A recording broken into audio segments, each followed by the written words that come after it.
Friends, meditation in spiritual life book में आपका एक बार फिर से स्वागत है। आज 7th चैप्टर में walking on the razor's edge अर्थात तलवार की धार पर चलना। आज का टॉपिक है ट्राई टू बी कॉस्मोसेंट्रिक अर्थात ब्रह्मांड केंद्रित किस तरह से हम हो सकते हैं। Let us now turn to the analogy we read in the Katha Upanishad. The soul is the master of the chariot. The body is the chariot. The intellect is the charioteer. The mind is the rein. The senses are the horses. But when we look within our chariot and see what the teammates are doing, we will be shocked. We find that the soul is drunk. Intellect, the charioteer, has fallen unconscious. The rein, the mind have become slack. The horses, thus their senses, are running wild. And great disasters await the chariot, the horses, and their masters, unless something is done right away to bring about a new order. Our teacher tells us that owing to ignorance, our soul, the master of the chariot, has identified himself too much with the intellect, the mind, the senses, and the body. He considered himself to be enjoyers. He has forgotten his true nature.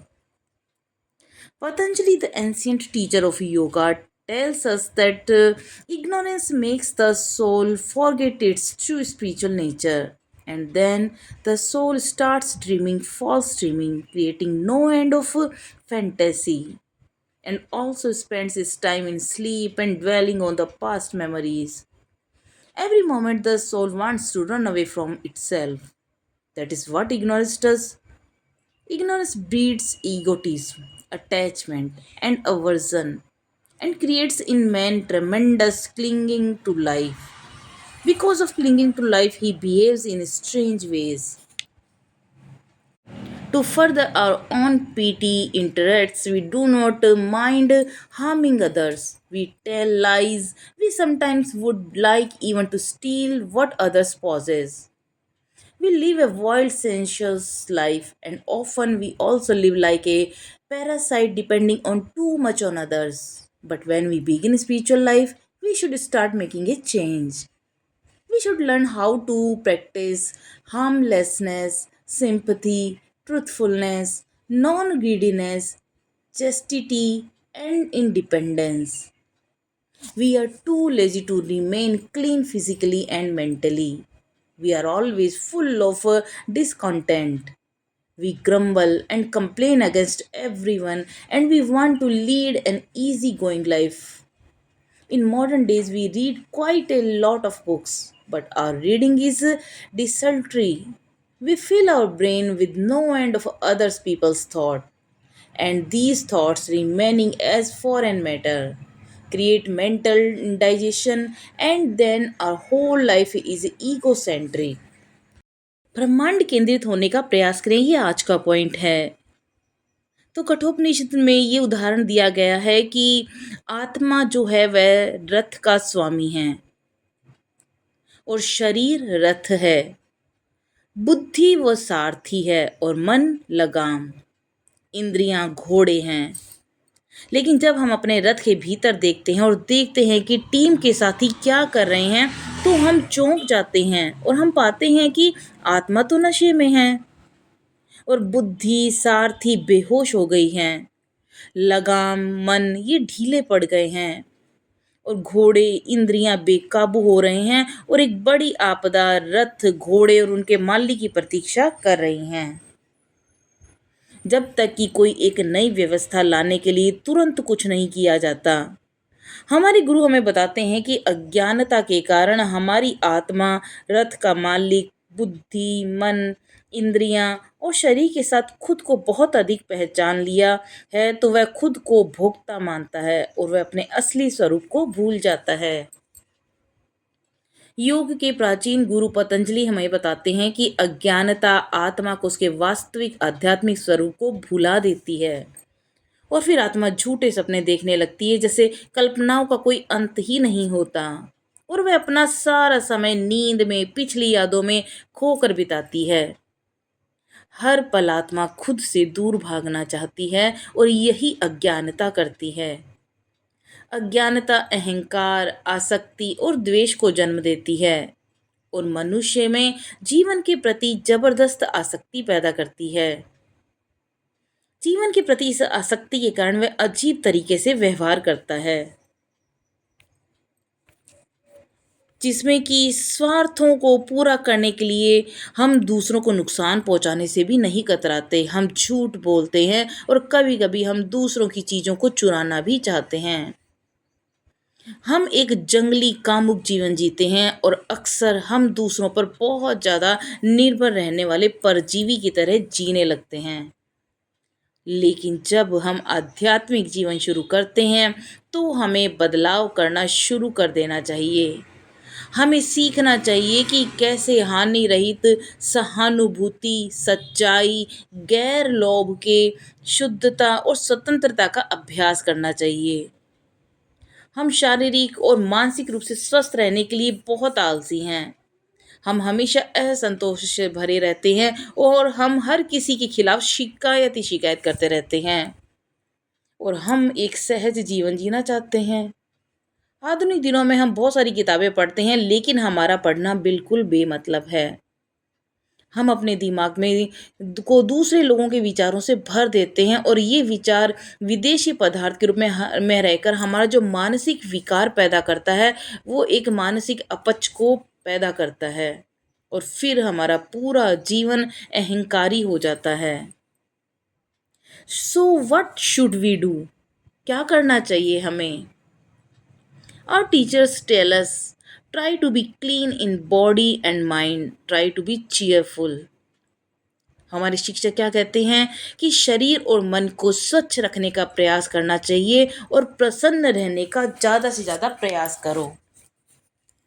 Try to follow a little asceticism, do not be too soft.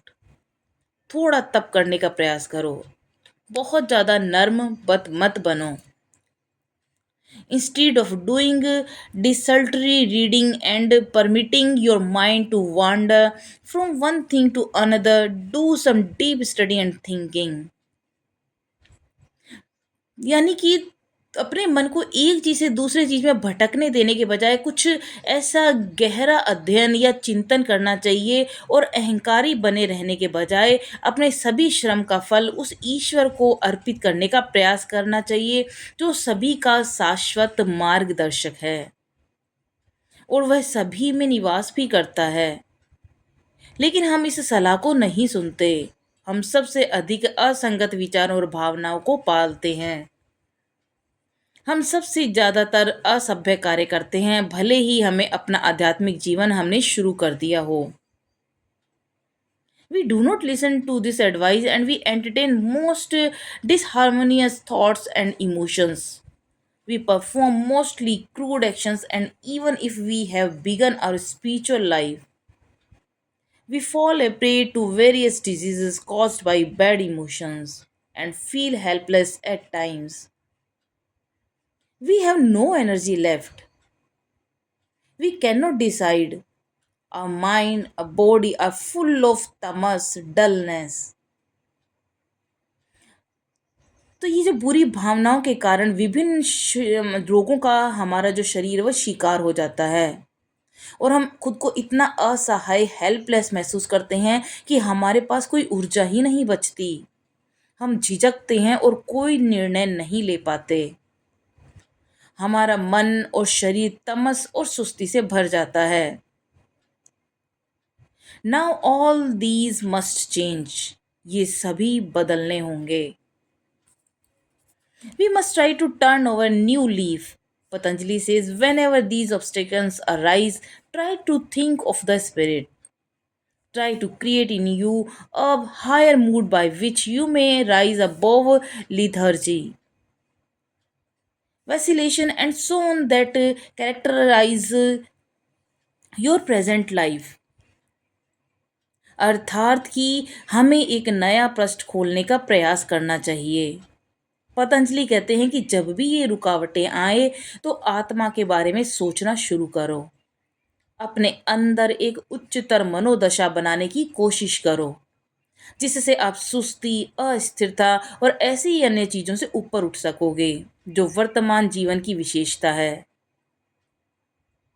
But even here are unstable and unreliable. And that is one of the greatest trouble we all suffer from. यहाँ भी हम अस्थिर और अविश्वसनीय हैं, और यह सबसे बड़ी परेशानियों में से एक है जिससे हम सभी पीड़ित हैं।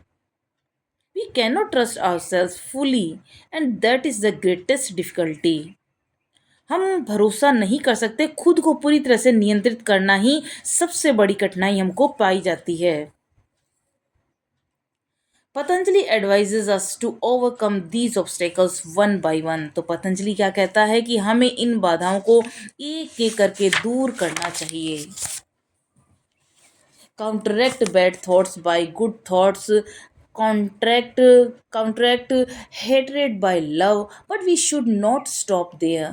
After reaching a certain level in purification of mind, try to develop the cosmic perspective. Try to think more and more of Supreme Spirit who dwells in your heart. Repeat the divine name, meditate on Supreme Spirit, the teachers of teachers, and you will see that you are able to rise above your present unstable nature. By thinking of the infinite, one comes to have something of the infinite's nature. Through perfection of the repetition of the divine name and meditation, the Supreme Spirit become manifests. Then one succeed in attaining union between the individual soul and the Supreme Spirit. अर्थात बुरे विचारों का अच्छे विचारों से प्रतिकार करो, यानी अच्छे विचारों से बुरे विचारों को रिप्लेस कर दो और घृणा का प्रतिकार प्रेम से करो।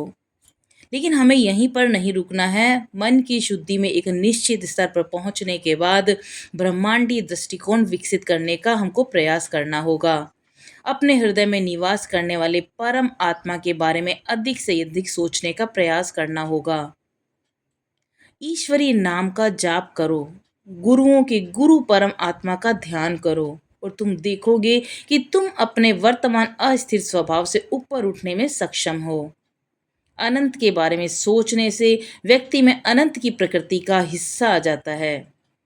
ईश्वरीय नाम के जाप और ध्यान की पूर्णता के माध्यम से परम आत्मा प्रकट होती है। तब व्यक्ति व्यक्तिगत आत्मा और परम आत्मा के बीच एकता प्राप्त करने में सफल होता है। Wanted A minimum of moral qualification, अर्थात न्यूनतम नैतिक योग्यता की मांग की गई। तो ये क्या है? The teachers of the Upanishad speak to us in the same strain. हमारे उपनिषद के जो शिक्षक हैं हमसे इसी तरह की बातें करते हैं। इन ऋषियों ने खुद को दोषों और अशुद्धियों से मुक्त कर लिया और हृदय में निवास करने वाले तेजस्वी आत्मा को उन्होंने महसूस किया है। योग के शिक्षकों की तरह वेदांत के शिक्षक भी बहुत विस्तार से बताते हैं, और वे चाहते हैं कि हमारे पास अच्छा शरीर, मजबूत स्वस्थ इंद्रियां, शुद्ध और एकाग्र मन हो। इसके बिना कोई भी व्यक्ति आध्यात्मिक मार्ग पर चलने में सफल नहीं हो सकता और आत्मा की दुनिया में कुछ ठोस हासिल नहीं कर सकता। The teacher often speak of defects of the body and the senses. The body is disharmonious. The various organs of the body do not function properly. They do not work in harmony. There are also the defect of the senses which have a tendency to rush towards their object and to come in touch with them. Again, there are diseases of the mind, desire, doubt, indecision, dullness, lack of concentration. These tend the mind. There are other defects of the mind too: wrong understanding, too much of vanity, seeing the understanding things in the wrong light. Now, all these defects are to be removed. So, here too, like the teachers of yoga, the teachers of Vedanta declare, try to have a certain minimum of moral and spiritual qualification. Learn to discriminate. Think clearly. Learn to find out what is real and what is unreal, what is changing and what is permanent, what lasts just for a few days and what stays on. Practice as much as you can and can the control of the senses and the mind. Learn to withdraw yourself from things you do not want to come in touch with. Have great perseverance and deep faith. Develop faith in your true self, faith in God, faith in teaching you are following, the faith in your ability to realize the truth, and along with that, try to practice simple form of concentration. As already pointed out, all spiritual teachers in all ages, in all religions, speak to us of necessity of practicing purity. Christians, mystics call it purgations, and this is the first step. In order to follow the spiritual path successfully, what we need is a basic minimum of moral qualities. तो यहाँ पर जो शिक्षक कहते हैं कि शरीर और इंद्रियों के दोषों के वे हमें बताते हैं कि शरीर में असंतुलन जो होता है, शरीर के विभिन्न अंग उसके कारण ठीक से काम नहीं करते, सामंजस्य से काम नहीं करने के कारण, तो उनके संपर्क में आने से जो हमारे मन की जो प्रवृत्तियां हैं वो और धूमिल हो जाती हैं। मन के रोग जो हैं वो हैं इच्छा, संदेह, अनिर्णय, सुस्ती, एकाग्रता की कमी, और ये मन को कलंकित करते हैं। मन के और भी दोष हैं जैसे गलत समझ, बहुत अधिक घमंड करना, चीज़ों को, जो भी चीज़ें हैं उनको गलत रोशनी में देखना और समझना।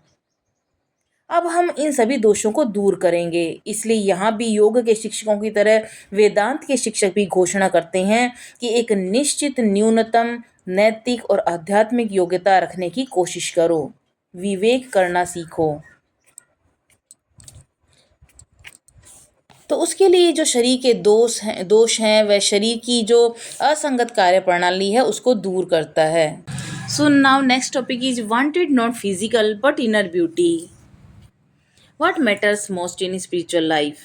Our teacher tell us is not the beauty of the physical form, but the beauty of the mind, harmony of the mind. We must develop the capacity of the mind to penetrate into the deepest mystery of life. We need inner beauty, moral beauty. अर्थात हमें आध्यात्मिक जीवन में सबसे महत्वपूर्ण बात है शारीरिक सुंदरता नहीं बल्कि मन की सुंदरता और मन के सद्भाव की। हमें जीवन के सबसे गहरे रहस्य को समझने के लिए मन की क्षमता को विकसित करना होगा। हमें आंतरिक सुंदरता, नैतिक सुंदरता की आवश्यकता है।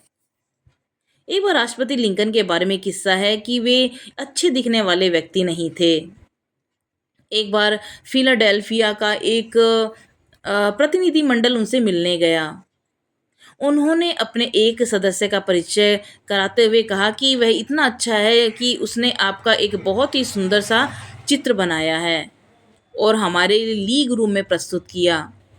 राष्ट्रपति लिंकन ने इस पर विचार किया और चित्रकार की ओर मुड़ते हुए कहा, मुझे लगता है श्रीमान, उस चित्र को बनाते समय आपने मेरे व्यक्तित्व से नहीं बल्कि मेरे सिद्धांतों से मेरे बारे में अपना विचार बनाया होगा, और यही आवश्यक है। मन और हृदय की पवित्रता शरीर के माध्यम से चमकती है। मैंने अधिकांश घरेलू व्यक्तियों में एक असाधारण अनुग्रह देखा है जो अधिकांश सुंदर शरीरों में नहीं होता। इसके अलावा शुद्ध और प्रबुद्ध आत्माएं पवित्र और सामंजस्यपूर्ण कंपन उत्सर्जित करती है जो न केवल सुखद होती हैं बल्कि उन सभी पर उत्थानकारी प्रभाव डालती हैं जो उनके संपर्क में आते हैं। तो वे बताते हैं कि हमारा जो आध्यात्मिक गुरु हैं हमें उच्च आध्यात्मिक जीवन का अनुसरण करने के लिए उचित रूप से योग्य बनाने के बारे में चिंतित रहते हैं, क्योंकि इसके बिना हम तलवार की धार पर नहीं चल सकते। Now next topic is our defects. The defects of the body, the disharmonious functioning of body are to be removed. An ancient teacher of the Upanishad prayed with his disciples, may all my limbs, speech, breath, eye, ear, vitality, and all senses become perfected. When this harmony is attained, we shall feel that it is a joy to live in the body. How to achieve this harmony of the members of the body? Avoid unhealthy food, live a regulated, temperate life, and perform selfless work. Lead a moral life, harmonious thoughts, and action make the body harmonious. अर्थात वे कहते हैं कि हमारे लिए जो ज़रूरी होता है, हमारे जो भी दोष होते हैं शरीर के अंदर, वे वो असंगत कार्य प्रणाली को के द्वारा दूर किए जा सकते हैं। अर्थात शरीर के दोष हैं, शरीर की असंगत कार्य प्रणाली को दूर करना है।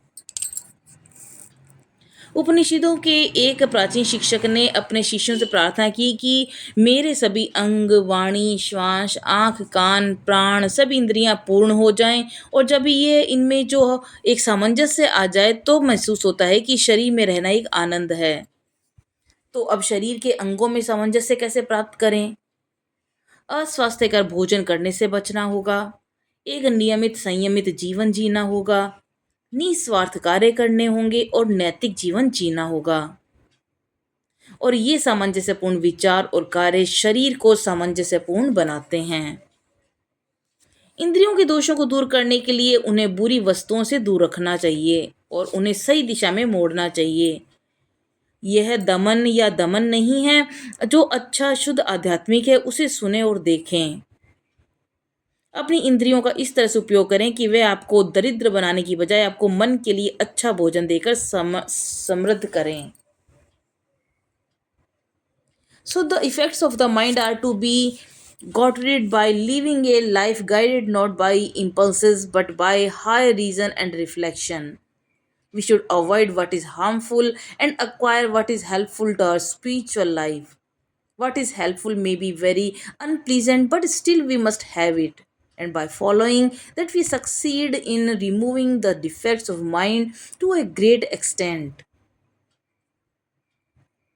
मन के दोषों से छुटकारा पाने के लिए हमें आवेगों से नहीं बल्कि उच्चतर तर्क और चिंतन से निर्देशित जीवन जीना होगा। हमें हानिकारक चीज़ों से बचना होगा, आध्यात्मिक जीवन के लिए सहायक चीज़ों को प्राप्त करना होगा।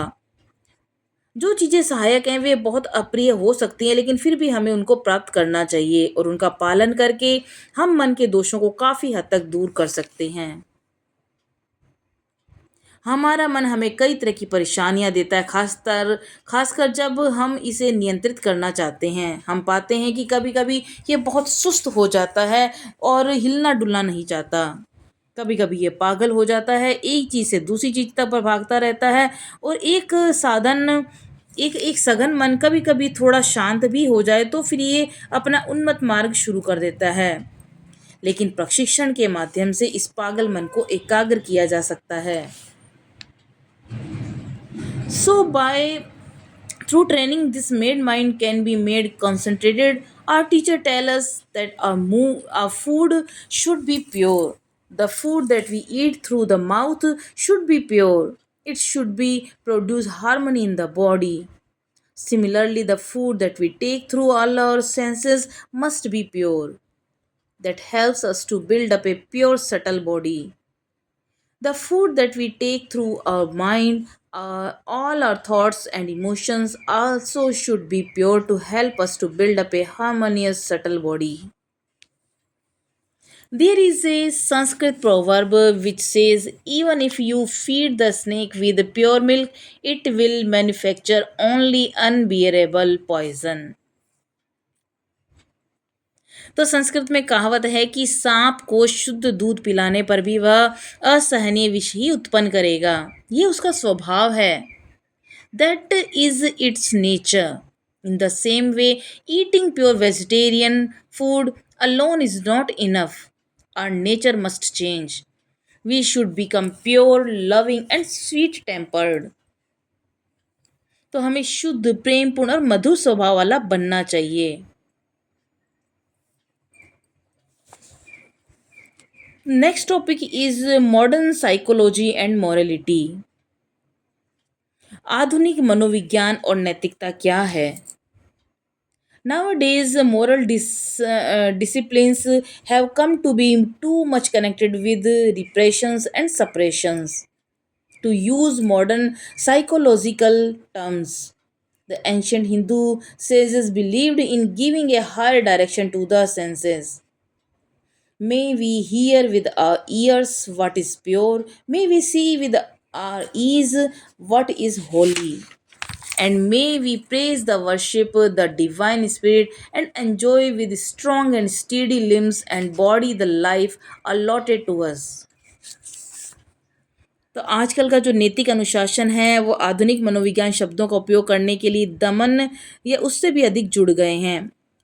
प्राचीन हिंदू ऋषि इंद्रियों को उसके उच्च दिशा देने में विश्वास करते हैं। हम अपने कानों से वही सुने जो शुद्ध है, हम अपनी आँखों से वही देखें जो पवित्र है, और हम ईश्वरीय आत्मा की स्तुति और आराधना करते हैं और मजबूत और स्थिर अंगों और शरीर के साथ हम ऐसे आनंदी जीवन जीते हैं। One really feel harmony and peace when one is the master of one's own senses, master of one's own mind.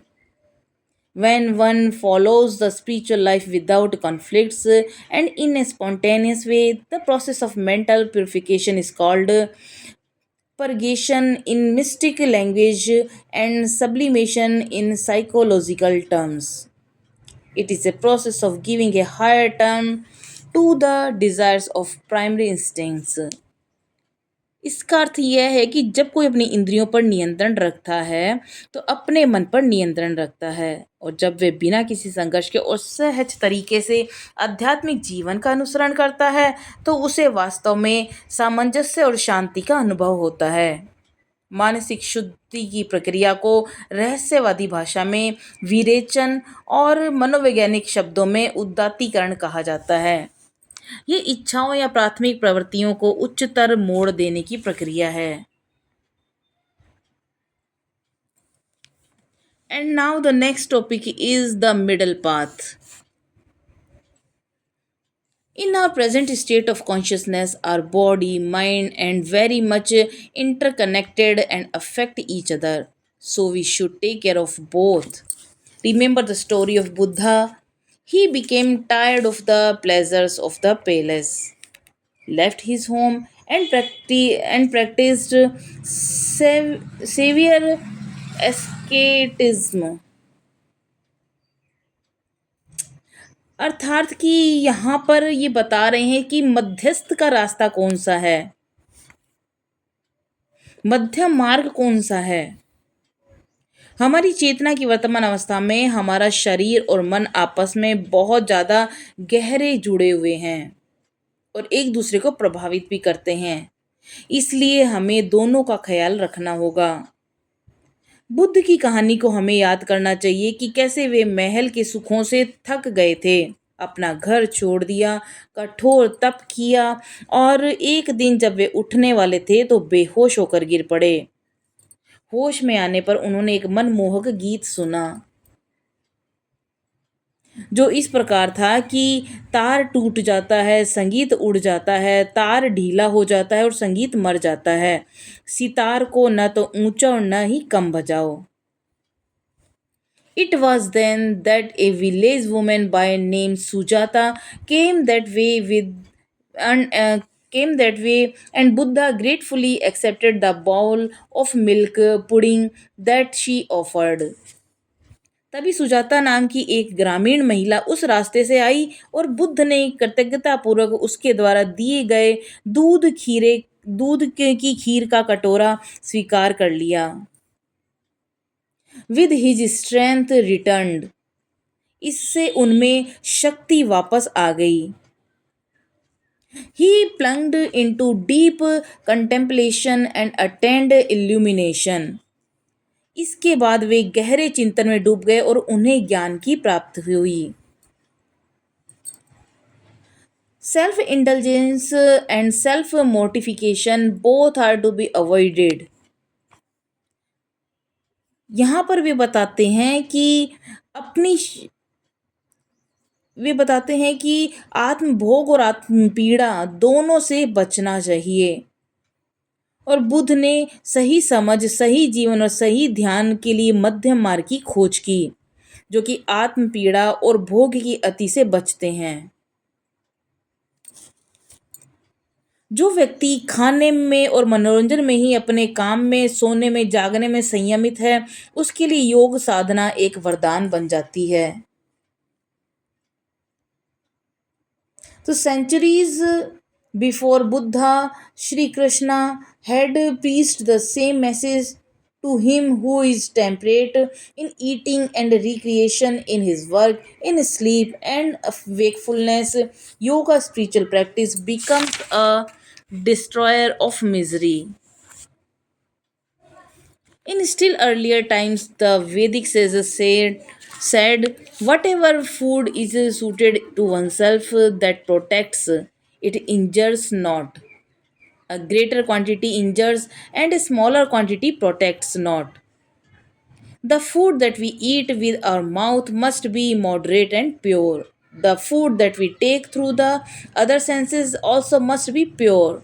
There must also be moral culture. This is the middle path. तो यहाँ पर वे बताते हैं कि वैदिक ऋषियों ने कहा है कि जो भोजन स्वयं के लिए उपयुक्त हो वह रक्षा करता है, वह नुकसान नहीं पहुंचाता। अधिक मात्रा नुकसान पहुंचाती है और कम मात्रा भी सुरक्षा नहीं करती। जो भोजन हम अपने मुंह से खाते हैं वह संयमित और शुद्ध होना चाहिए, और जो भोजन हम अन्य इंद्रियों के माध्यम से लेते हैं वह भी शुद्ध होना चाहिए। नैतिक संस्कृति भी होनी चाहिए, यही मध्यम मार्ग है। Now next topic is power of concentration without purity may prove dangerous. अर्थात पवित्रता के बिना एकाग्रता की शक्ति खतरनाक साबित हो सकती है। Desires do not leaves us all of sudden. इच्छाएं हमें अचानक नहीं छोड़ती। वी में प्रैक्टिस ग्रेट कंट्रोल, हमें उसके लिए बहुत ज़्यादा अभ्यास करना होगा उसको नियंत्रित करने के लिए। We may cut ourselves off from the objects of desire, but the desire remains in the subtle form. These desires will disappear only with the dawn of spiritual consciousness. So we should try our best to awaken in us something of this spiritual consciousness. हम खुद की को इच्छाओं की वस्तुओं से अलग कर सकते हैं, लेकिन इच्छा सूक्ष्म रूप से बनी ही रहती है। ये इच्छा आध्यात्मिक चेतना के उदय होने पर ही गायब होगी, और इसलिए हमें अपने अंदर एक आध्यात्मिक चेतना को जगाने की पूरी कोशिश करनी चाहिए। Here is an instruction that we should try to remember always. It is dangerous to practice concentration before the attainment of minimum purity. Before we practice concentration or store up our energy, we must know how to direct this energy along higher channels, otherwise, we may come to grief. यहाँ पर एक निर्देश दिया जाता है जिसे हमें हमेशा याद रखने की कोशिश करनी चाहिए कि न्यूनतम शुद्धता प्राप्त करने से पहले एकाग्रता का अभ्यास करना कितना खतरनाक है। एकाग्रता का अभ्यास करने या अपनी ऊर्जा को संग्रहित करने से पहले हमें यह जानना चाहिए कि इस ऊर्जा को उच्चतर मार्गों पर कैसे निर्देशित किया जाए, अन्यथा हम दुख में पड़ सकते हैं। In India, we have a parable. A man learned how to invoke a demon. He uttered some incantations, and the demon made his appearance and said, "Now give me work." He asked the demon to do certain things, and in no time those things were finished. The demon appeared again and demanded, "Give me work, otherwise I shall break your neck." But the man did not know what to do. He had called up the demon, and now he must give him some work to do. Then an idea struck him. Showing the demon a dog, he said, "Well, straighten the dog's curly tail." Bharat में हमारे पास एक दृष्टांत है जिसमें एक आदमी ने राक्षस को बुलाना सीखा। उसने कुछ मंत्र पढ़े और राक्षस प्रकट हो गया और बोला कि अब मुझे काम दो। उसने राक्षस से कुछ काम करने को कहा। कुछ ही समय में वे सारे काम पूरे हो गए। राक्षस फिर प्रकट हुआ और उसने मांग की कि मुझको काम दो, नहीं तो मैं तुम्हारी गर्दन तोड़ दूंगा। आदमी को समझ नहीं आया कि क्या करें। उसने राक्षस को बुलाया और अब उसे उसे कुछ काम देना चाहिए। तभी उसके दिमाग में एक विचार आया। उसने राक्षस को एक कुत्ते को दिखाता हुए कहा, अच्छा इस कुत्ते की घुंघराली पूंछ को तुम सीधा कर दो। We call up our energy, but we do not know how to utilize it. This energy is frittered away in doing useless things, and this is a great tragedy in spiritual life. अर्थात हम अपनी ऊर्जा को तो बुलाते हैं लेकिन हम नहीं जानते कि इसका उपयोग कैसे करना है। यह ऊर्जा बेकार के कामों में बर्बाद हो जाती है और आध्यात्मिक जीवन में यह एक बड़ी त्रासदी है। We must know how to give this energy a higher turn. Otherwise, this store of energy may stimulate our desires and may stimulate our senses. And if you do not succeed in giving these desires a higher turn, they may become like a bombshell and wreck our body and mind. तो हमको ये जानना चाहिए इस ऊर्जा को कैसे उच्चतर मोड़ दिया जाए, अन्यथा ये जो संचित ऊर्जा है यह बर्बाद हो सकती है। हमारी इच्छाओं को हम अपनी इच्छाओं को उत्तेजित कर सकते हैं, हमारी इंद्रियों को उत्तेजित कर सकते हैं। अगर हम इन इच्छाओं को उच्चतर मोड़ देने में सफल नहीं होते तो ये बम की तरह काम करेंगे और हमारे शरीर और दिमाग को नष्ट कर सकते हैं। So if we properly trained, if we have the necessary qualifications, it is a joy to live a life of concentration and meditation. एकाग्रता और ध्यान से खेलने की कोशिश करना खतरनाक है, लेकिन अगर हम ठीक से प्रशिक्षित हैं, अगर हमारे पास आवश्यक योग्यताएं हैं, तो एकाग्रता और ध्यान का जीवन जीना आनंदमय है। सर्वोच्च सत्ता के प्रति समर्पण करो। Surrender to the supreme being. Next topic है कि हमें किस तरह से सर्वोच्च सत्ता के प्रति समर्पण करना होगा।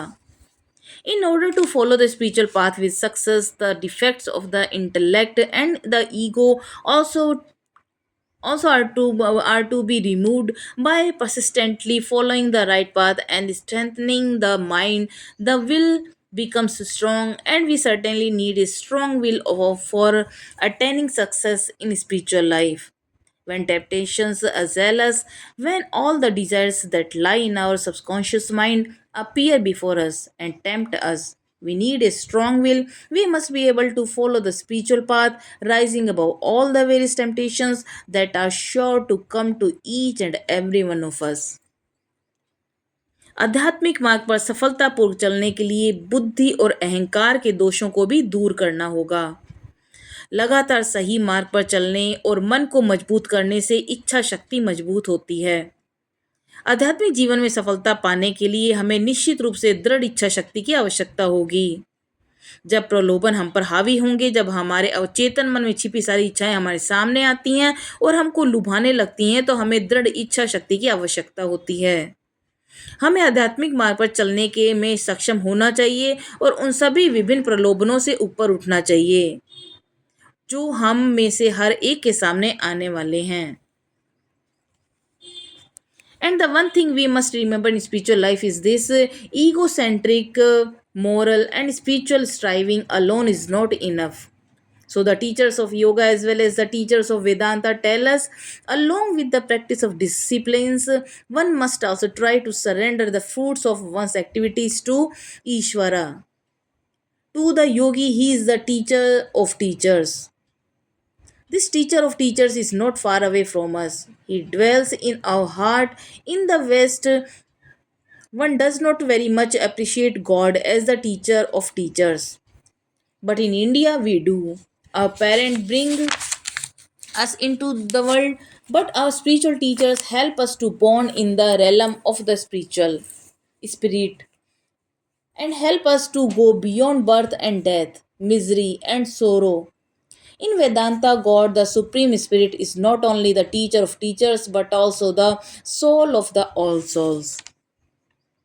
अर्थात आध्यात्मिक जीवन में हमें एक बात अवश्य याद रखनी चाहिए कि सिर्फ अहंकारी नैतिक आध्यात्मिक प्रयास ही काफ़ी नहीं है। इसके लिए योग के शिक्षक साथ ही वेदांत के शिक्षक हमें बताते हैं कि अनुशासन के अभ्यास के साथ साथ व्यक्ति को अपने कर्मों के फलों को ईश्वर को समर्पित करने का प्रयास करना चाहिए।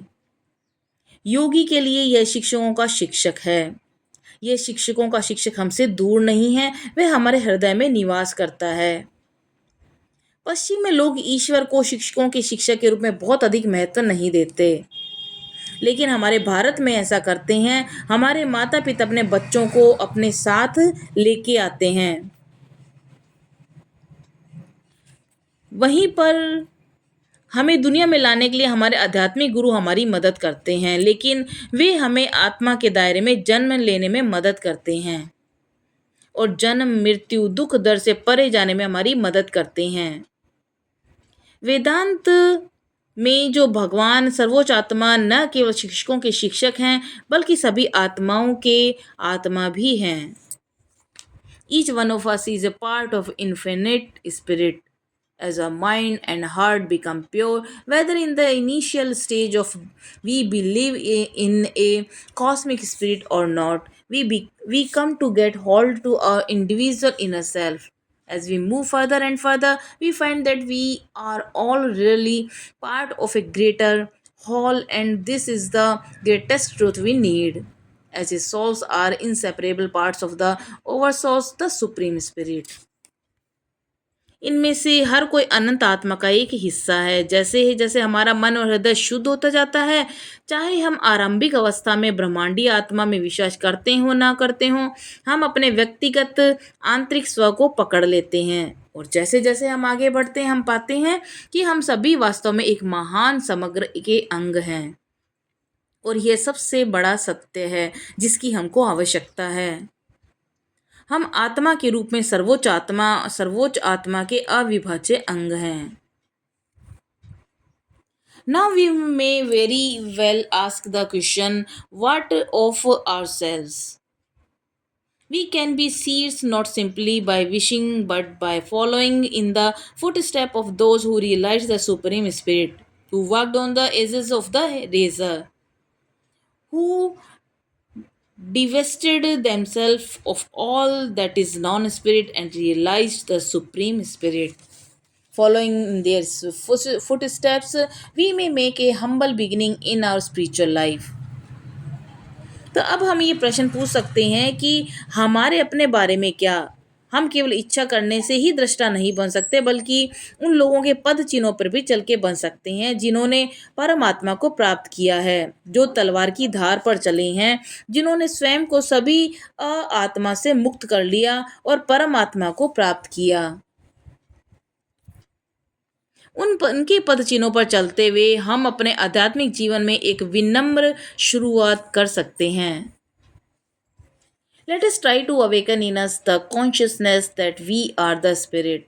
Let us try to feel that we are all parts of one over soul. तो आइए हम अपने अंदर ये चेतना जगाने का प्रयास करें कि हम आत्मा हैं।